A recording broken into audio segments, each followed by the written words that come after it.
Добре, днеска пробваме Raising Cane's за първи път. Аз съм много excited. Това беше една от причините да дойда в Америка. Така че да ви... Това е ужасно разочарование. Това дори не е добро, колкото си мислех. Той сосът дори не е добър. Ето го хлебчето. Хлебчето е добро обаче. Цено намазано с масло, има захар. Вкусно е. Картофките са окей, по-добри са от те от Макдоналдс.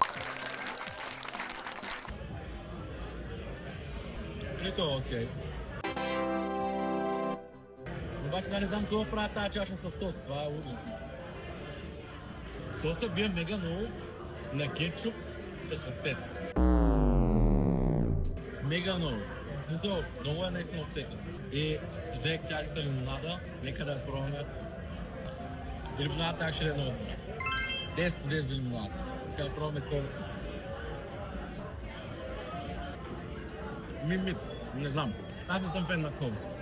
Обаче е окей, в смисъл, enjoyable. Final score 5 от 10. 5 от 10. Соса е ужасен, не съм бях хапнал с соса.